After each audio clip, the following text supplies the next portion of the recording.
Thanks everyone for joining us on this Mother's Day. I'm Jesse Kowalski, the curator of exhibitions at the Norman Rockwell Museum and the curator of Hanna-Barbera, the Architects of Saturday Morning. It's been quite a thrill. This is actually our final program for the exhibition, and thrilled to have our special guest here with us today to help kick it off. This gentleman has worked on such classic series as the Smurfs, Scooby Doo, Super Friends, Godzilla, Shirt Tales, Gravedale High, SWAT Cats, The Real Adventures of Jonny Quest, and one of my favorites, The Pirates of Dark Water. He also worked on the popular straight-to-video movies Scooby Doo and the Alien Invaders and Scooby Doo on Zombie Island, which is highly regarded as the film that began a reinvention of Scooby Doo and rebirth in the late 1990s. And the rebirth that continues to this day. And many of the videos that have followed since then, Scooby-Doo and the Witch's Ghost, Where's My Mummy is one of my son's favorites. The TV series Mystery Inc., and there's an upcoming Scooby-Doo big budget feature film that really would not be possible without our special guests' great creative work. So without further ado, Glenn Leopold.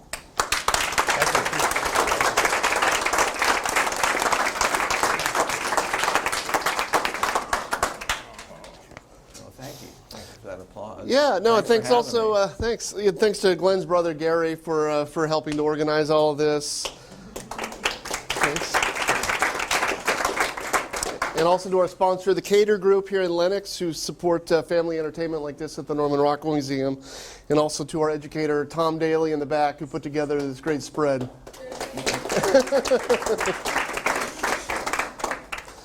So, Glenn, how does it feel to see animation art hanging in the walls of an art museum? As opposed to my office? Yeah. Where stuff used to pile up. I think it's about time that this stuff is, taking its place in the pantheon of cultural artifacts. Uh-huh. So, yeah, and the people that made the art and, and worked on the shows and stuff, I think it's nice that they're getting all their due. Yeah. The mics. Not on. I got to speak up. Okay. All right. Let's talk about Scooby Doo, I guess, to start with, since. Rello. Yeah. So his popularity is maintained over the years, while other Hanna-Barbera shows have not had the same kind of popularity. What do you contribute the success of Scooby Doo to? I honestly don't know. He's either hungry or he's scared. Those are his two attributes. So it's amazing how much mileage you can get out of hungry and scared. People love dogs, and they love that voice, Rillo. And I remember writing Zombie Island when he gets to the island when there's all these cats, and he says, my employer keeps cats, and you can't have a dog. And Scooby goes, dog?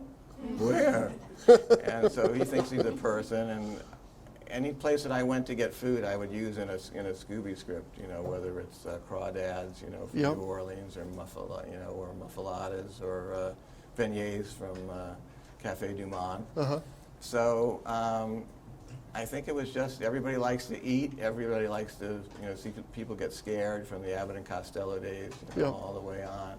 And it's monsters, it's comforting the kids because it's always a guy in a mask, except when I wrote Zombie Island, which I said I'm making it a real monster. And then I think kids under the age of 3 would freak out, I guess, because they wanted the comfort of it with somebody in a mask. How was that received? Because it was a little scarier than the early Scooby Doos. It was, it did really, really well. I mean, and for me it was really fun because the studio, I don't think I'm not going to say they didn't expect much, but they really, for a while, they were just trying to decide which character they wanted to start with the movie. So for a while, it was the Flintstones, and for a while, it was Top Cat. We were coming up with ideas, and finally, they settled on Scooby, and we ended up coming up with Zombie Island, and Davis Doy, who produced it. We worked on the story together, and then I wrote the script, and nobody was really looking over our shoulders. I mean, we sat in to get notes, but I mean, they were very minimal, and I aged the characters up just because, I'd worked on Scooby's in the late 70s, the half-hour mysteries like, Warlock of Wimbledon, The Beasts Awake in Bottomless Lake. I mean, just coming up with the titles was so much fun. And so, I knew the Scooby routine, And to be able to do that and have Velma, you know, running a bookstore, a mystery bookstore, and having Daphne, you know, hosting a TV show. And of course, the next one they went right back to the old way. Yeah. But the first one did really well. I got really good reviews, and I think Entertainment Weekly, I think, gave it a B+ or an A- or something. And it sold a bunch of VHSs at the time. Funny, weird story is that my agent at the time had a thing in the contract that if it ever sold 3 million copies, you know, that I would get some more money. And of course, 3 million copies looked like climbing Mount Everest twice. And over the years, you know, then DVDs started coming out, and every Halloween you'd see it, like in Costco, you'd see the DVD. And I had a friend that worked at Hanna-Barbera, you know, and I said, how much is this thing sold? And at one point it was 1.5, and then it was 2 million or whatever, and then one day I got a check in the mail, and it had reached 3 million. So it was just kind of cool thinking that there was something that I had my name on that was in 3 million people's, you know, homes. And then it kind of went on from there. They kept doing more and more of them. I didn't do all of them. I kind of, you know, drifted away from the studio after that. But it was. I think it was received really well. I mean, I think that, I don't know that it revived Scooby's career, but they didn't really have that much Scooby stuff going on. Yeah, there wasn't a lot going on when your movie came At out. the time they were doing these Daryl Hannah, you know, Addams Family sequels, you know, live action stuff, and this kind of relaunched all the, you know, animation stuff. So I felt good about it just because it was, you know, one of the few times that I actually kind of did exactly what I wanted without either networks giving me notes or management giving me notes. So that was fun. Yeah. Can you hear me? Is that okay? I ate at Baba Louie's, and, you know, I think I might be pizza. Up to here? And Why don't you take it out? Yeah. just hold it. Try to speak a little. Sorry, those are just coming for the house, you have to speak loud. Okay. There's a microphone for the house. Okay. I'll just speak louder. Like Shakespearean. Yeah. Hello. Project, yeah. How did you get started in animation or writing for animation? That's an interesting story. I had been a musician before that, and when I was in New York, I had a group called Gun Hill Road, and we had a hit song called Back When My Hair Was Short, which you may or may not remember. My piano player, Steve Goldrich, was in it. And anyway, so that was kind of fun, and it was a big hit on the East Coast and in the Midwest. It wasn't a big hit in California, and then after that, that sort of career just kind of petered out, and then I was left to sort of figure out what I was going to do with the rest of my life. And, you know, anticipating that one day I'd be able to talk to people at the Rockwell Museum, I moved out to, you know, California thinking I would get another record deal and play my songs for people and whatever. And eventually I realized I had to get some kind of job. So there was a woman that I knew from New York who knew somebody that worked at children's programming at CBS, and asked if there were any jobs, and it turned out there was a job at Hanna-Barbera, but the job wasn't anything to do with creative stuff. It was changing water bottles and punching animation paper. And so that kind of led to the music career sort of dovetailed away as I kept auditioning for stuff. And meanwhile, I was down there, you know, punching the paper, and on Sundays I'd see Mr. Hanna checking fire extinguisher dates. And I'm thinking, why was this guy doing this when he could be on his boat somewhere or doing this? But it was like a family business. And so over the years, I started reading some of the scripts, and I said, well, maybe I could write that stuff. And so I started submitting ideas, and I think the first thing I sold was maybe a Godzilla and Godzuki. Godzilla and Godzuki. We had some really hellish combinations that were going on. Fred and Barney and the Shmoo, that was a show. I mean, if you could envision it, it could get made. And so I started, you know, they started an apprentice writing thing, and there were 3 guys in it, and I was like the last guy to come out alive. And so my first big success was Popeye. They were doing new Popeyes with Jack Mercer, who was the original voice of Popeye, which was great, because I got to meet him, and he was a great guy. And so the first thing I came up with that they really liked was Spinach Fever, which was like a John Travolta Saturday Night Fever parody. And the whole idea kind of turned on the fact that Bluto, you know, had his white suit on also, and they were going, you know, beating each other up at the end of the thing. And of course, the spinach can landed on the turntable, and it went around, and then the needle came over and opened the top, and then Popeye ate the spinach, and then, you know, immediately went into disco craziness. And so after Spinach Fever, that led to more Popeyes, and then they had a thing, an 11-minute show called, that was a 7-minute show, and then there was an 11-minute show called Popeye's Treasure Hunt, and I got to use all my puns that I could think of, like Treasure of House Bayou, and it was, that was really fun, so I ended up doing like 13 of that first year, and then I wrote some Scooby Doo ones, like The Beast is Awake at Bottomless Lake, and Lock the Door, It's a Minotaur, and that was kind of, I Left My Neck in San Francisco was a vampire one that was, when you're really twisting and turning to try and make them rational, that it was somebody in a mask, and and then there was a little show came along where Fred Silverman, I guess, saw his kid or his grandkids playing with these little figurines, little blue figurines called Smurfs, and he thought that would make a good show. And all of a sudden, Hanna-Barbera was doing the Smurfs. Now, I wasn't story editing that show, but I had friends that were, and so I wrote a few episodes for the Smurfs when it was that hour. And one of them was Squeaky, about the mouse that warned the Smurf village that there was a fire. I don't know if you ever saw that one, and then Squeaky dies the next day, and so, Smurfette is really upset, and it was all about coming to terms with death, and it was weird. And of course, I don't know if the creator of the Smurfs particularly liked that emotional thing, but it seemed to be, really popular. And so the next year, Okay. you want me to use it? Oh, it's much better. Oh, Laurie. Okay, this is much better. I have 2 mics instead of 1. Hello. Right. Yeah, in case I needed those. So, the next year it was such a huge hit.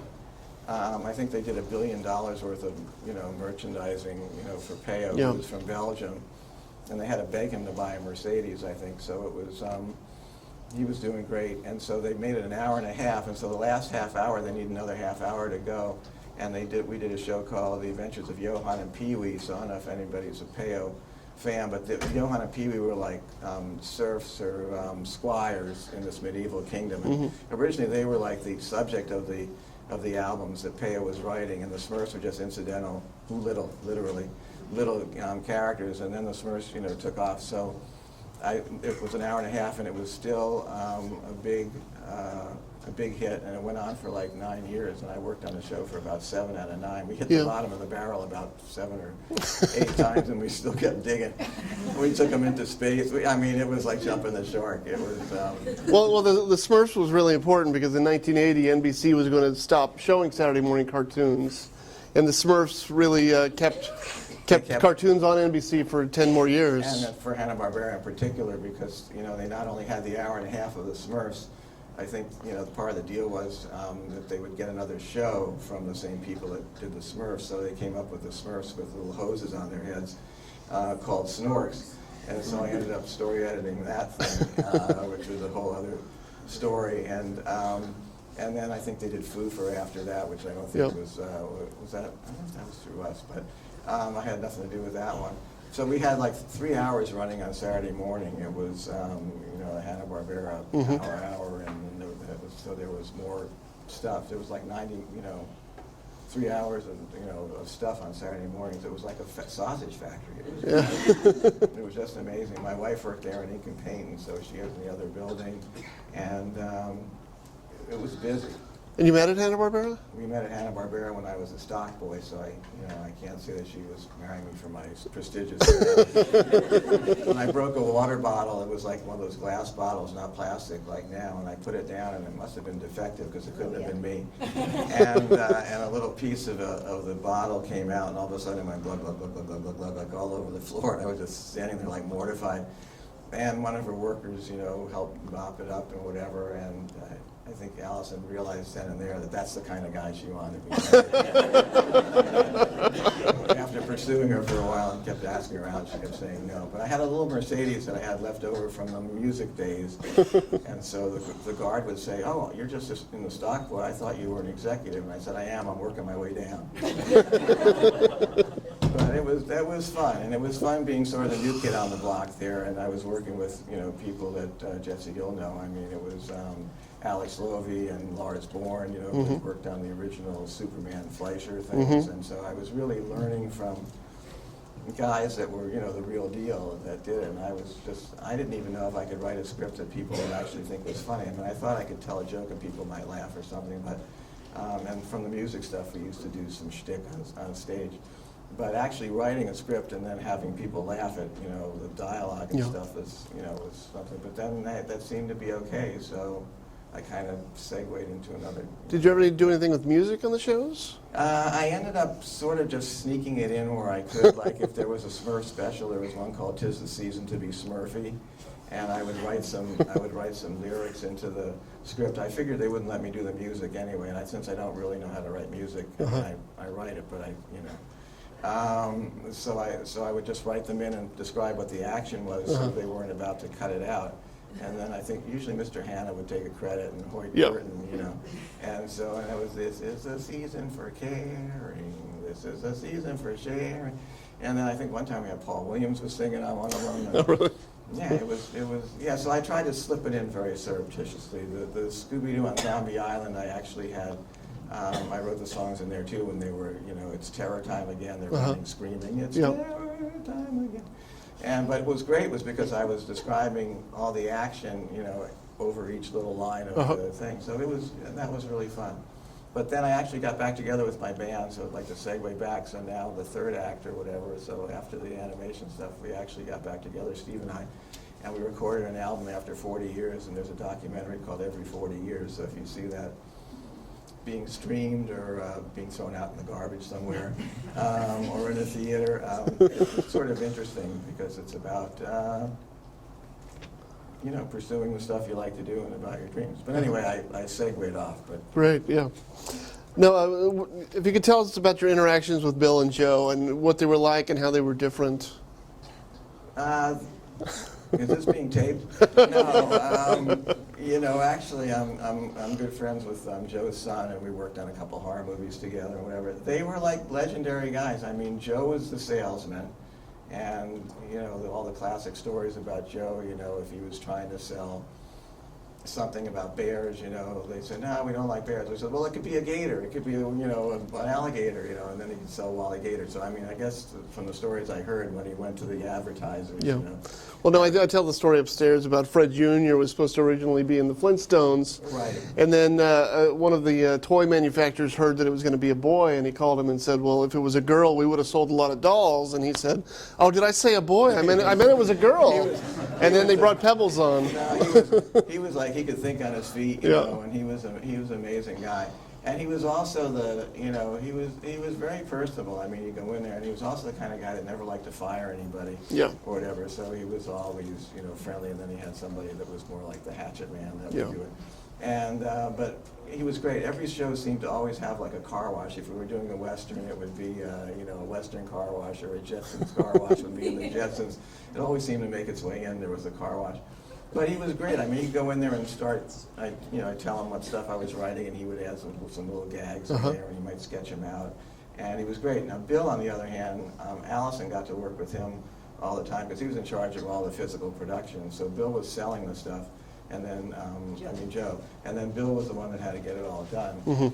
And Allison had like 200 people working for her at one point, her inkers and her painters. And it was just a big, complicated process. And Hanna-Barbera, I think, was they're one of the first to send stuff overseas to Taiwan and whatever, which Taiwan led to India and to all other places that it went.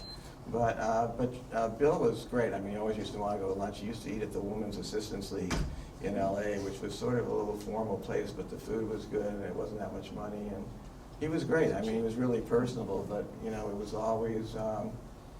you can't say he was tougher than Joe, but I mean, he appeared to be, he was tougher, but I mean, people loved him. He was very, fatherly.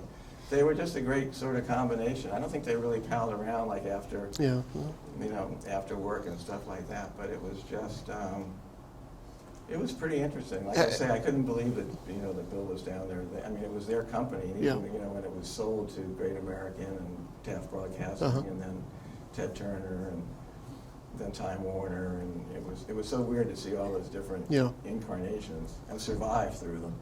And what do you think was it between the two men? Was there a certain charisma or?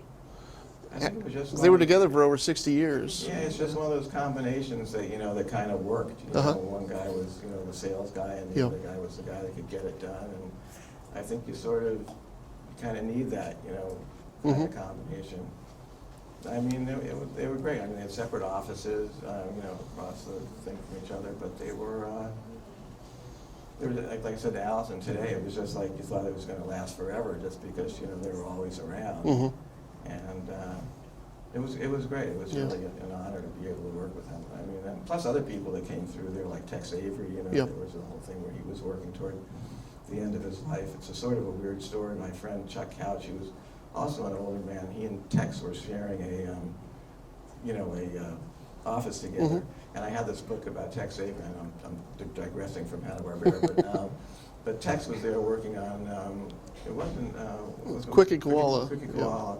And hello, and then, and Droop, so they would be in there, and I had a Tex Avery book, and I said to Chuck, Chuck, can you give Tex this book, to get autographed? Their offices were down the hall, about 3 or 4 doors.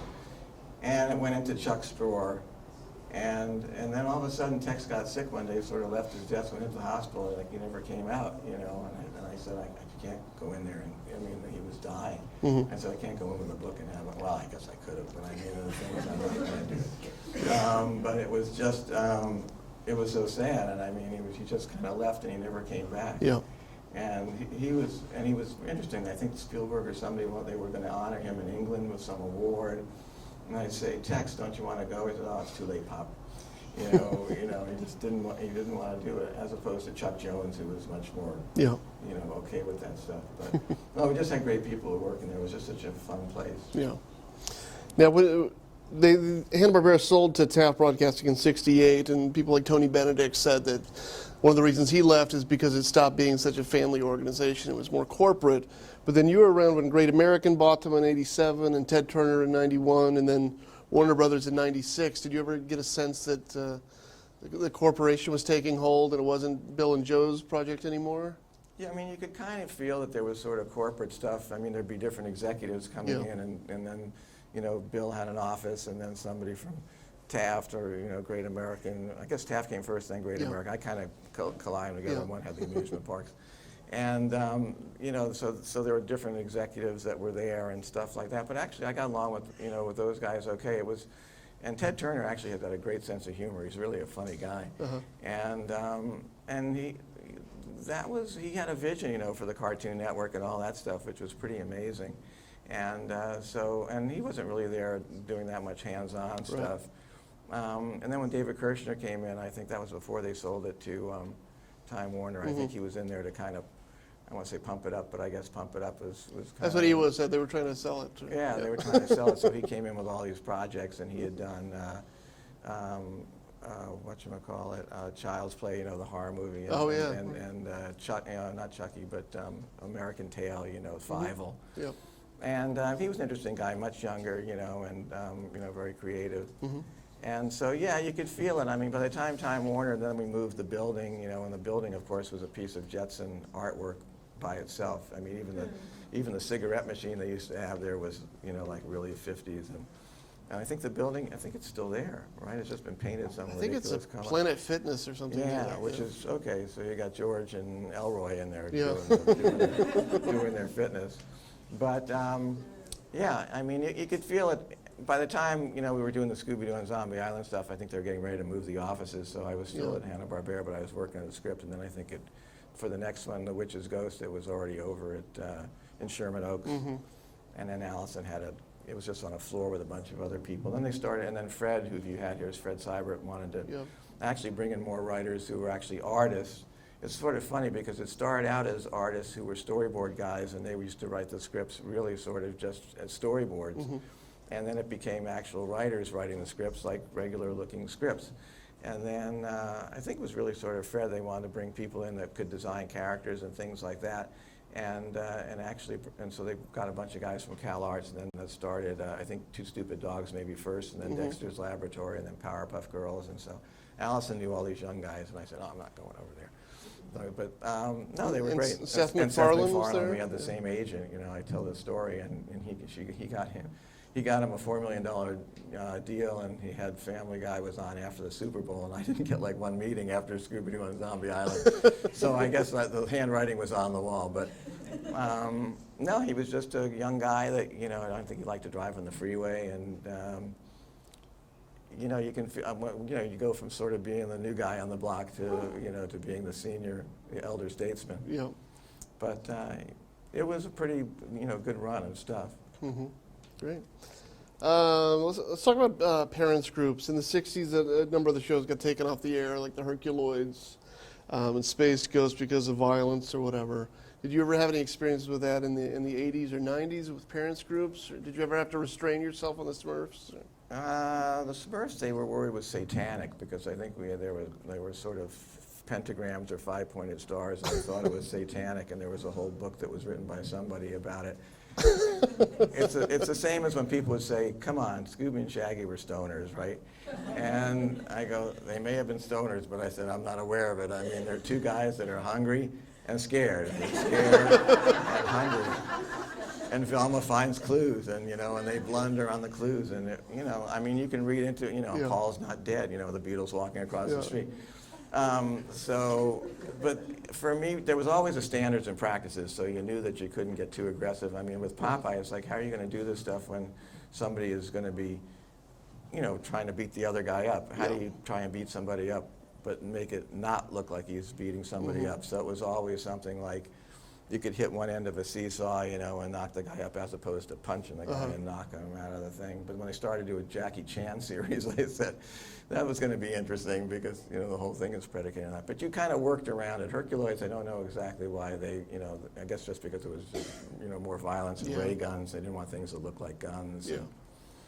So, yeah, I mean, standards and practices were always an issue. Smurfs, I mean, Gargamel, you might want to melt them down, for the formula to make, base metals into gold, and Asriel.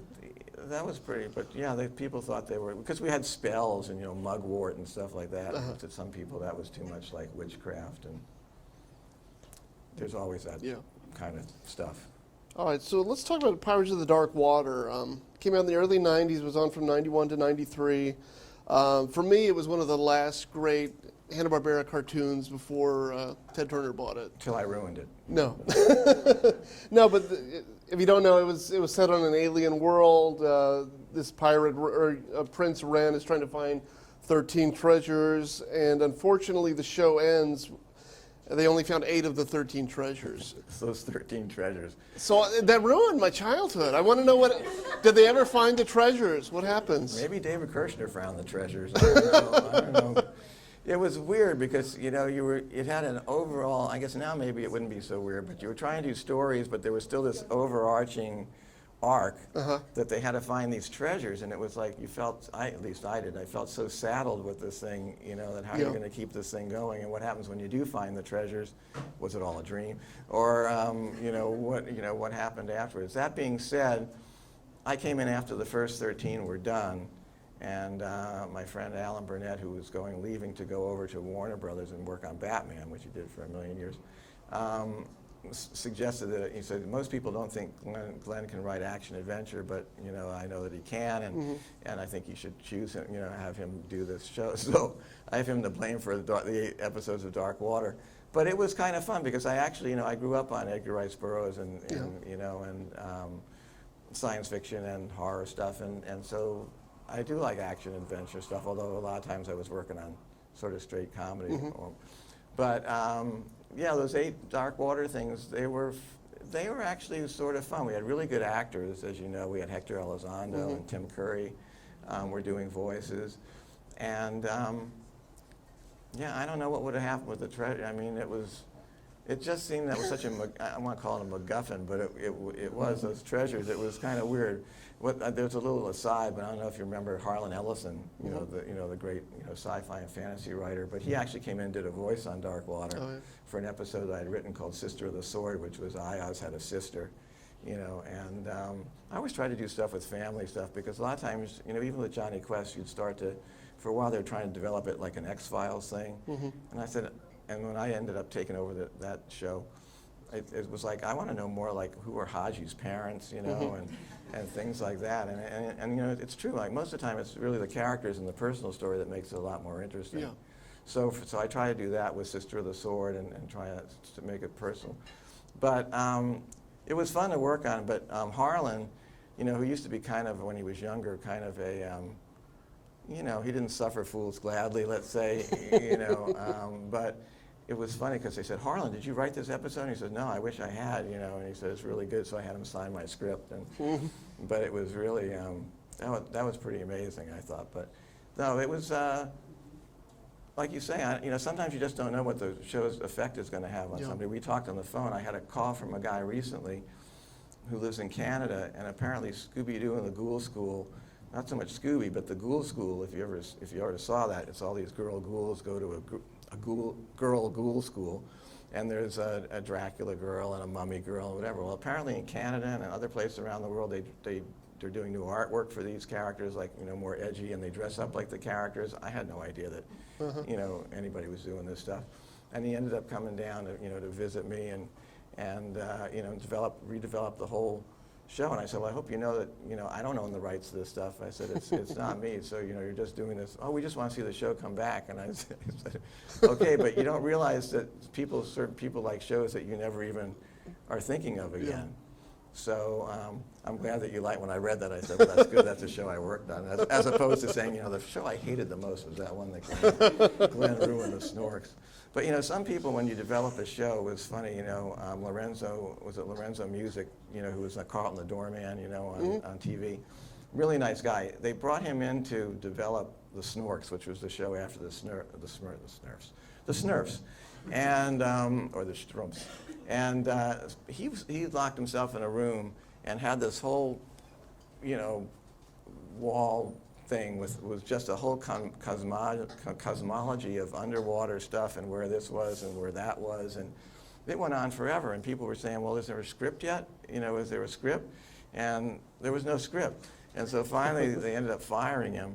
And I had to take, well, because he was building like a whole universe, which is fantastic, but our shows had to be done overseas a lot of times, so they had to all be done by, you know, April or whatever, and we started like in September, and they had to be shipped over there so they all could make a lot of times they would make their air date literally just when they come popping out of, you know, post-production. So it was very, you know, you could really overdevelop these shows. And with Jonny Quest, they did the same thing with the X-Files. They were doing 26 of them. These guys locked themselves, and they were developing a show like for themselves. And I said, well, if you're doing Jonny Quest, I watched Jonny Quest when I was a kid. I don't want to see the X-Files. I want to see, you know, I want to see Haji. You know, I want to see the Jonny Quest that I used to know. I mean, it can be, you know, edged up, and they were putting CGI in it and stuff like that. So they were kind of trying to catch a trend. Well, let's continue with that. You know, there's a new version of Scooby Doo in the comic books. Scooby's got a bionic implant, and they're using guns in the comic books. And, you know, I talked to Warner Brothers, and then they, it seems that they're all about changing the characters. They're not sticking with the classic characters. How do you feel about changing characters like Scooby Doo? Well, I think everything evolves, but I mean, it's like when they were doing Space Ghost Coast to Coast and making it more of an object of sort of ridicule. You know, you can make fun of this stuff, or you can do it straight, or you can, you know, try a different version of it. You know, like Batman, you have different incarnations. It's such a subjective thing. I mean, the idea, I think the Tremblays, who I worked with on SWAT Cats, they did some stuff with Warner Brothers where they were trying to age up the, remember, I think the Bugs Bunny thing, and I think it was sort of disastrous. And sometimes, you know, it's like classic Coke. You know, you just want the real thing, and you don't want, you know, the other stuff. You want the stuff that you kind of loved as a. I'm not saying there's not room for the other thing, but even the my fan or my friend from Canada, you know, I gave some notes on the Ghoul School, and I have to admit, I'm still in the days when I was getting notes back from, you know, programs and practices, and so he had the vampire girl. It's all about her, you know, becoming a woman and stuff like that. And I said, okay. And then I said, well, if she's drinking, you know, I still have a problem with drinking blood, you know, and stuff like that. And so couldn't she, you know, be drinking carrot juice or something, you know, vegan or gluten-free or something, you know, and he said, oh, that's been done so many times before, so I just said, okay, well, you know, do it as edgy and as weird as you want, because I'm still coming at it. I mean, it's like I still think that radio stations, you can call them up and, you know, request a record and we can get our song played again, you know, and that ship has sailed, you know. You look on there and they're selling your stuff for free, and I said, did we tell them that they could sell this stuff for free? It's just there. So if you want to use, you know, I guess it's up to, you know, sometimes that works and sometimes, you know, if it's a new audience, you know, maybe they'll say, this is great. You know, Scooby's that guy with the bionic stomach that can eat anything. Yeah. But other times, you know, you go, gee, where's the real Scooby, you know, that I really knew and loved. Yeah. So that's, you know, that's a, you know, that's a subjective thing. I guess if it works for whoever decided to do it, it's great. If it works like classic Coke, Yeah. then someone gets fired. Great. What was your favorite show that you worked on at Hanna-Barbera? Oh, Jesse, I knew so you could ask something like that. Well, part of me, I mean, I loved the first Popeye, I mean, Spinach Fever, because that was the one that sort of got my foot in the door.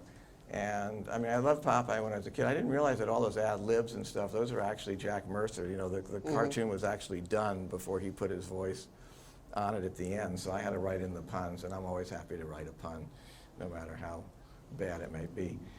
So that has a special place. I mean, I can't just pick just one, but I mean, Scooby Doo and Zombie Island, just the fact that I got to kind of do the Scooby that I wanted to do. In fact, Paul Dini, who was working on Batman and stuff, I guess when they asked him, I heard this, I didn't hear from him, but when the show came back in and people had seen it, someone said, what do you think of the Scooby Doo on Zombie? I said, it's the best Scooby like ever written.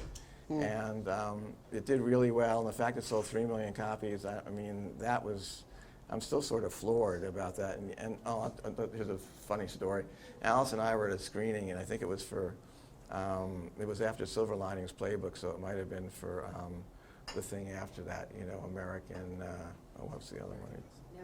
American Hustle. But anyway, so we were at a reception, and David O. Russell, you know, was there. And so I said, I feel like talking, you know, saying hi and whatever, but what am I going to say, that I write cartoons, you know, that I wrote like Scooby Doo and Zombie Island? I mean, his eyes are going to gloss over and he's just going to walk away. And so Allison was talking to somebody, and I went over and I said, David, I said, you know, I'm Glenn Leopold, and I wrote, you know, worked on animation. I wrote Scooby Doo, you know, Scooby Doo and Zombie. I go, Scooby Doo and Zombie Island. I watched that with my son so many times. He says, that's like so great. He goes, get his information. He says to the gal. And I'm going, get my information. And so, and I'm looking over, and Allison's like talking, doesn't see it. But it touches a lot of people, and you don't realize how many people, you know, have seen it and really liked it. Yeah. So I would say that one, but I mean, Jonny Quest, I mean, there were other things that I liked for other reasons. Sometimes it was just the sheer audacity of like Smurfs or something, you know, Smurfs like with hose on their heads, so snorks. So I would do stories like Snorkitis is nothing to sneeze at, where you get a cold in your snork, and that's really bad. And then, you know, you just try to make anything. I worked on Disney's Doug, you know, after I left Hanna-Barbera, and I worked on Sabrina, the animated series, and anything you work on was always a challenge. I mean, I always used to say they could sell a series, because you never knew what Joe might sell to somebody. It could be something about a talking desk or something, and you might have to be forced to make it. So it was always about trying to create something out of something that could really be disastrously probably bad, and just try and make it funny for hopefully yourself. I mean, if you think it's funny, then, you know, I was never thinking that I'm writing for somebody 3, because I don't think that would work. Yeah. And who was your favorite character to write for? Brillo. Like, let's get out of here, Scoop. I mean, those guys were great. I mean, I used to be testing out dialogue, and Allison would call me from the kitchen. She said, did you say something? I said, no, I'm just doing dialogue. Like, come on, Scoop, we're going to Rockwell. Yeah, Rockwell. But the Scooby was great. Popeye was fun because it was puns. You know, other stuff like Jonny Quest, you know, was more, you know, was straighter. But what about Scrappy Doo? Scrappy Doo doesn't get a lot of love. Scrappy Doo, you know, that's like an add-on kind of character. You know, when they killed him in the live-action movie, you know, nobody was sorry. I was not responsible for Scrappy. Let me add him, I'll splat him, Uncle Scoob. He was just sort of annoying, and he just made one character more that you didn't really need. You know, he was the one that was going to bluster in and get his, you know, his Uncle Scoob in trouble and Shaggy. Yeah. So it just got kind of, and unlike them, I don't think he was eating and scared. He was not scared, and I don't think he cared about eating unless it was speed or something. I don't know what he was, he was on. No, it's funny. Every animator at Hanna-Barbera in the '80s I talked to, Scrappy Doo is universally hated. He was just kind of something. You couldn't get rid of him, and he didn't particularly add anything, to the mix. Now you could say what you will about Fred and Daphne, and well, Velmy needed to find the clues, and Fred was, the straight man, and Daphne was the looker, and but Scrappy, because I remember they had Scooby Doo and they had some other ones too, but they just. Sometimes characters work, and sometimes you know how things are. Like Urkel takes over a show, and Yeah, sure. you never know what's going to happen. Do you remember how Scrappy came to be? Scrappy was already there when Okay. I got there. I think they got him out of a pound. He was just one of those ones that you just got him and you had to do something with him. The little short Scooby-Doo ones, like I wrote some called Alaskan King Cowards and stuff like that. They were little 7-minute ones. You could use him in those because he didn't have to do a lot. But when you've already got a bunch of characters, like you had Velma and Fred and Daphne and Scooby and Shaggy, did you really need Scrappy to to bust in somewhere and do something? It didn't really add anything. Yeah. All right, what kind of cartoons did you watch growing up? Anything that inspired you? Well, I guess I would have watched more stuff if I'd known I was going to be doing what I was doing. But, in a way, maybe that was okay. I mean, I used to love Jay Ward and Bill Scott. So, so I loved, Rocky and Bullwinkle and Crusader Rabbit, Fractured Fractured Flickers. I used to love Mad Magazine, so all that stuff. So I think that was a pretty good grounding. And of course, Popeye I had seen, and I'd seen some of the Fleischer Supermans. But to think that you'd actually be doing this, as opposed to now, kids want to be, they want to do animation. They want to. So I'm always talking to kids, from elementary school. I read them the Scooby books too. Kids at UCSB and who are, want to do animation and the rest of the stuff. And I think it's great because you get to do something that's. It's something you love to do, and so that's what I always try to instill in them, that if you're doing something like, and someone said, well, do you like your job? And I said, well, how can you not like something where you write stories about characters that are 3 apples high and blue? And it was true. I mean, there were deadlines, and there was, you were getting notes from people who, the day before might have been in the secretarial pool, and then they were giving you notes, and they'd say, could you try it this way? And I said, sure, I don't think it's going to work that way, but well, can you try it that way? And then you write the script that way, and they go, this doesn't work.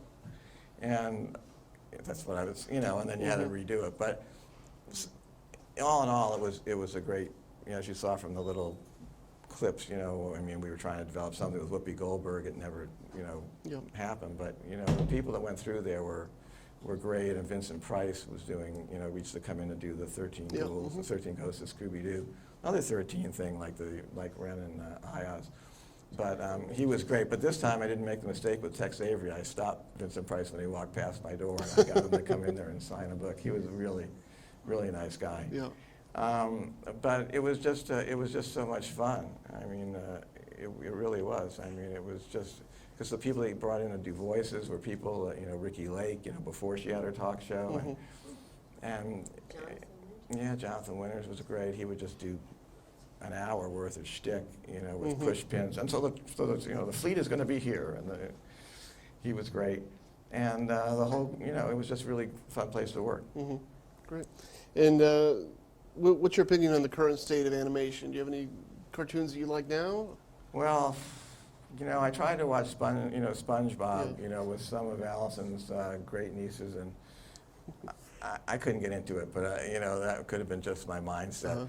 I honestly, I watched some of the stuff, but it's not like high on my priority. So you got to let the guys. I mean, and Seth I hear about because we have a friend that still works for him, and but I'm sure it must be good. I mean, everybody sort of has to watch what is current at their time of life, right? I mean, so it's like I couldn't be watching Batman cartoons because they weren't doing Batman then.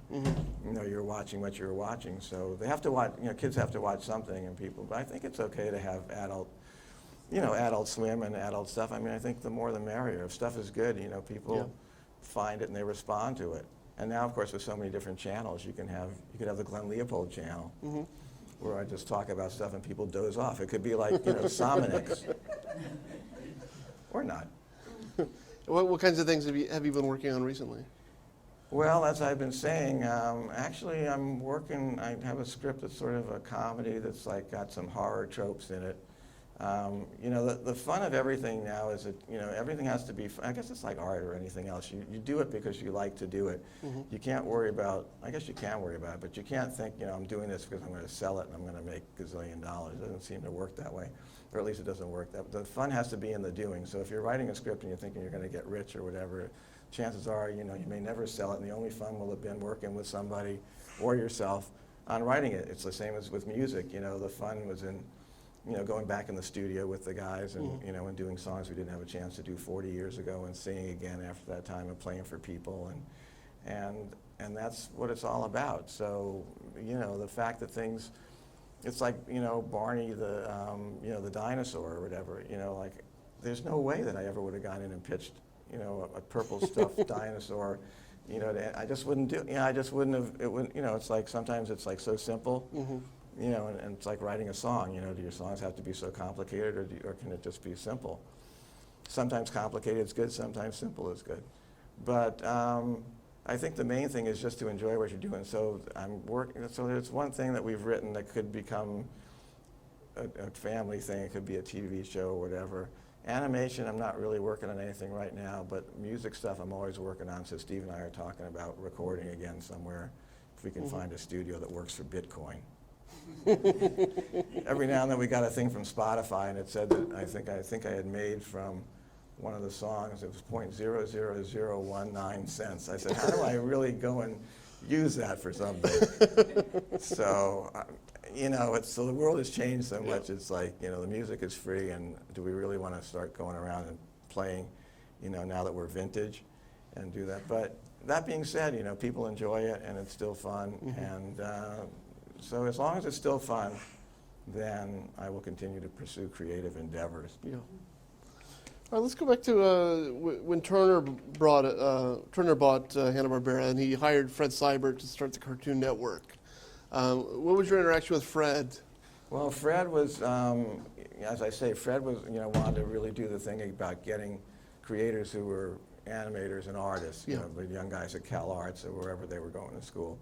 And so, which was fine. But he was also quite enamored of a show by these two Canadian guys from Montreal, the Tremblays, who were really good, graphic artists, and they had a show called the SWAT Cats. And I'm not sure if it was in the works before Fred got there or just at the same time he got there, but I think it was like his first project.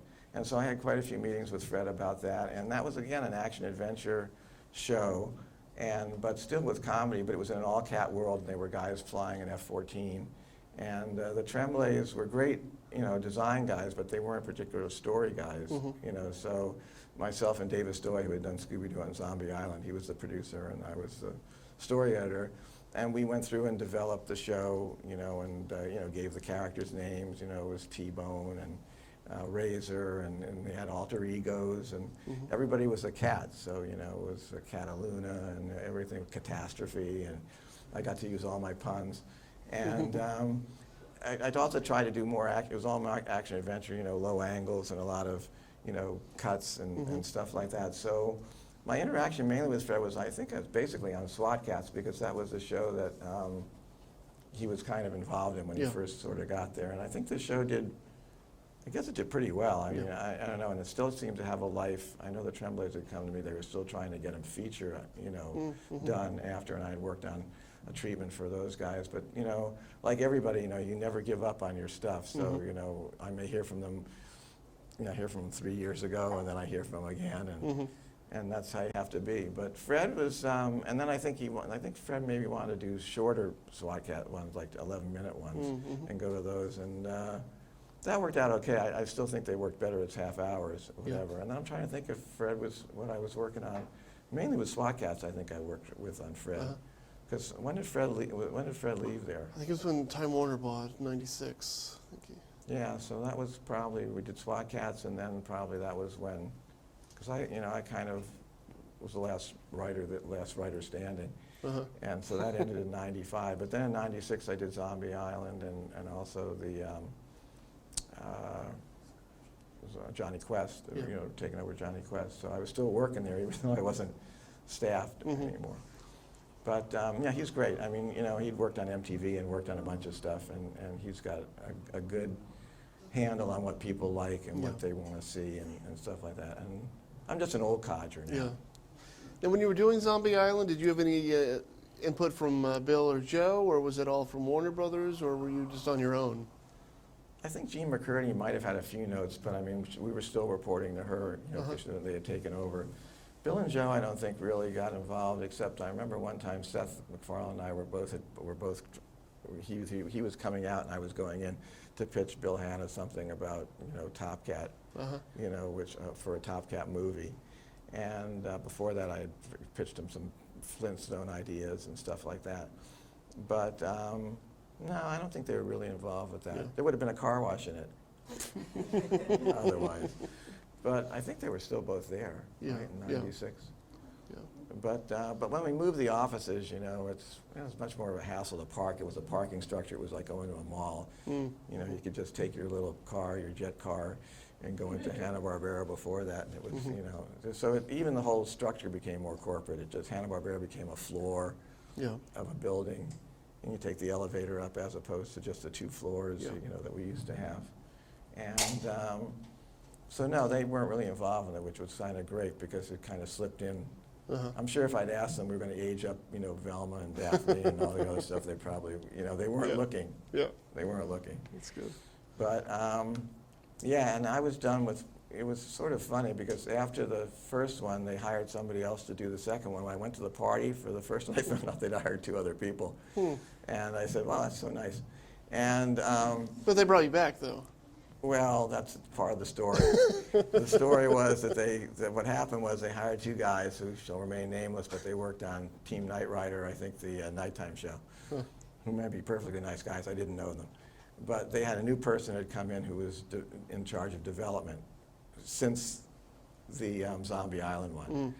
And so they said, well, we just wanted some new blood, whatever. I said, whatever, what am I going to do? So anyway, some months go by, and I'm at home, and I get a call from my producer friend, and he said, Glenn, the script is unboardable. We can't storyboard it. It's so bad.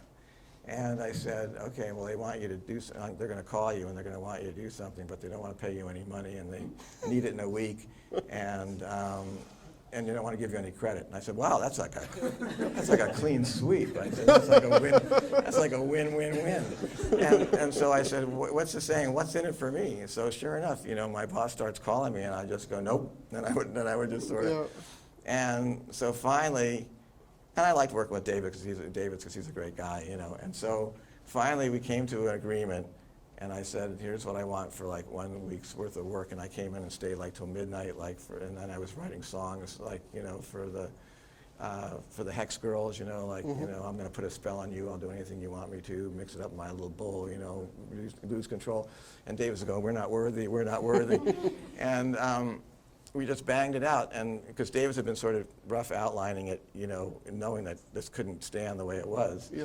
So it got made. I got a story, shared a story credit. I got money, and it came out, and I think it did really well.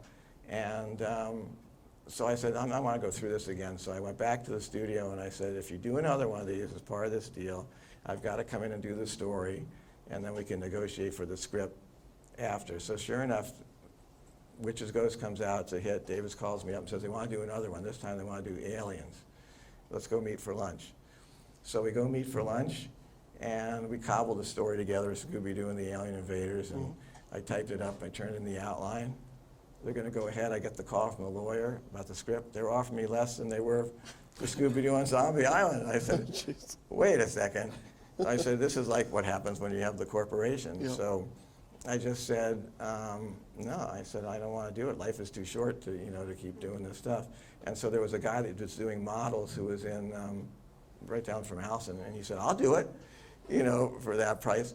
And so the moral of the story was he ended up doing a script based on, my outline for that one.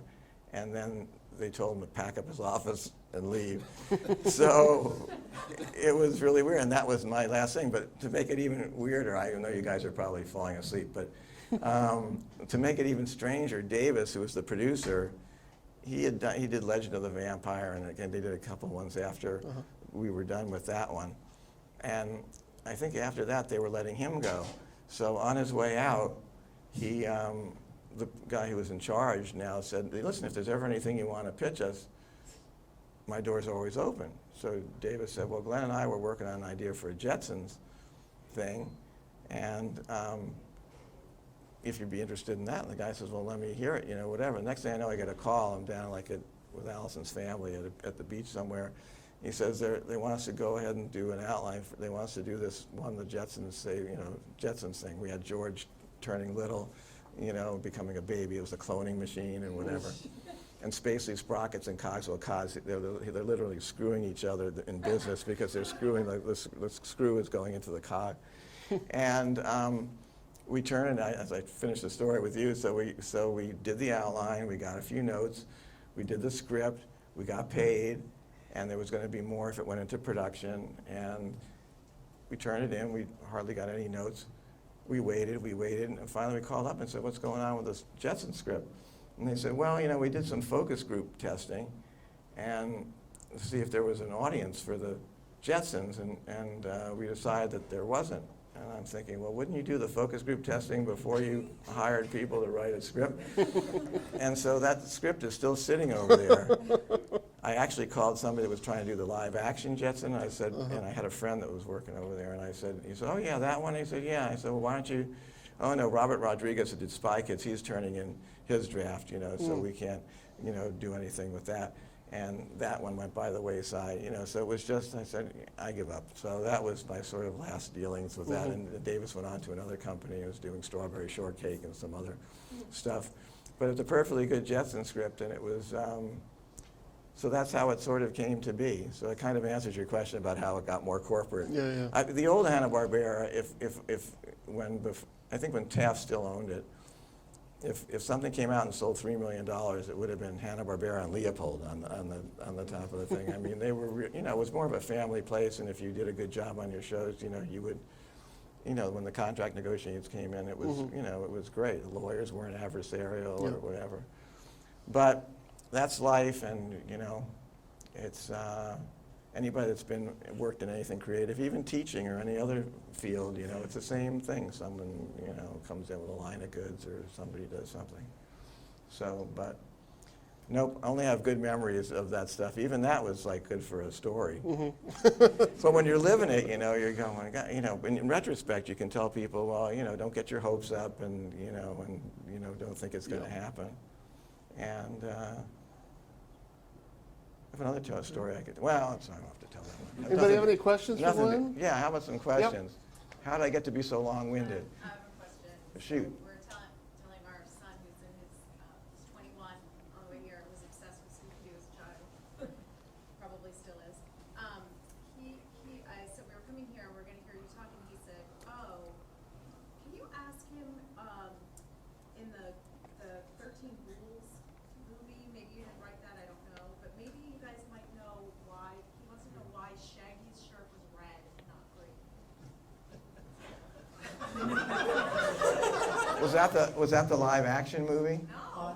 13 Ghosts of Scooby Doo? Yeah. Well, first of all, you know, I wasn't story editor on that one. I'm not taking the fifth, but I mean, I didn't fire Comey. No, but really, you know, that wasn't my show, so I don't know if that, why was this, honey, do you know why the shirt was a different color? I'm not even aware that it, you know, that was stuff I never really sort of worried about as far as even what color, I'm not even know if I knew what, it's school is green. That's like something that made an impression. Yeah, I did a rewrite of somebody else's script on that. I think it was a thing about a circus called The Ghouliest Show on Earth. And so I actually did write one episode, but, you know, honestly, I really don't know, because that's the kind of stuff that I'm so trying to figure out more of the story and, you know, the jokes and what's going on and how it leads to a conclusion. But I know people pick up on the weirdest stuff, don't they? I don't, you know, Tom Ruger is a pretty good, you know, is a pretty good story editor and writer, so there may have been a reason why his shirt was, it was red instead of green? Red instead of gray, yeah. Was he eating regularly? There's a, I think a gel or. A cell? A cell, Yeah, yeah, yeah. upstairs of it, actually, and I took a picture of it That's for him and amazing. sent it to him, he's like, oh my God, that's it. It's a Yeah. mistake. It was a mistake. It might have been a mistake. Because sometimes things would come back and you could see things would pop, Yeah. right? Because people would paint them the wrong color, so they would Yep. come back from Taiwan and there'd be pops, you know, because somebody painted something the wrong color. I'd say it's probably a glitch. There may have been something in Tom's mind about he was changing the shirt for a reason because it had some satanic reference or something. Yeah, it could have. Don't tell him that, that's Yeah. asking. Any other questions? Yes. Did you have any role in the live-action Scooby Doo movies? Well, you know, they don't let people that know the characters actually write the movie. I found that out, much to my chagrin, that you would think when they started doing the Flintstone movie, and I said, gee, why can't I write the Flintstone movie? But they hired the guy that wrote Beverly Hills Cop or 48 Hours, you know, who was a perfectly nice guy. But I didn't think that first Flintstone movie was very good. But they tend to, you know, it's like they hire people that have had success. They would probably hire, what would it be now? It would probably be from Moana. They would probably hire the person who wrote Moana to write the Flintstone movies now, or somebody that's, whoever's currently hot. And they don't really, it's the same thing happened with the Smurfs. I got a call, I'd known the Smurf people for ages. We've been to Brussels a bunch of times, and I got this mysterious call, and it said, Glenn, it's finally happening. We got the rights back to the Smurf movie, and it's going to be a movie. Please call me back. I said, oh, this is it. This is it. I'm going to do a Smurf movie, you know, because I'd always been pitching the idea of doing it with CGI and regular actors, and they go to New York in the future or whatever. But the Smurfs people wanted to sign with a big agency that would handle everything, you know, for them, and I was just a guy that sort of knew the show. But anyway, so I call him back. Never got a call. Got to call him back. Never hear from him. Finally, I sent an email, and I get an email back that the producers, the Hollywood producers, didn't want anything to do with the writers that had worked on the show. You know, so it came out, and I don't know. I saw a little bit of the first one, but they were in Central Park, and they were, you know, so there was, and they don't really.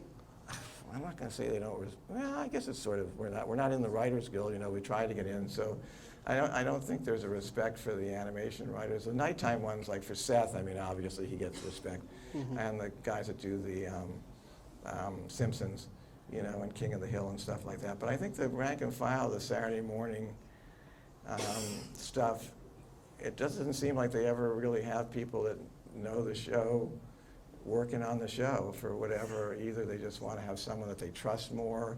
You know, Hollywood's the kind of place where you hire people that have been good on certain things, so that if it comes out and it's a disaster, you say, well, it wasn't my fault. I hired the writer of E.T., you know, I hired the John Williams to do the score, I hired so-and-so from, you know, to do the editing, and so it couldn't have been, you know, I got all the pieces together like it was, as opposed to, you know, why don't you just hire the animation guy to at least do the story? So the Scooby Story would be, although, you know, the first Scooby movie, you know, the live one, I mean, they did kill Scrappy, so that, and I might have been worried about doing that because of my training. But that's why, and so there's already been the third Smurf movie, because I think they want to do a trilogy, and, but that's the way that one goes. Any other questions?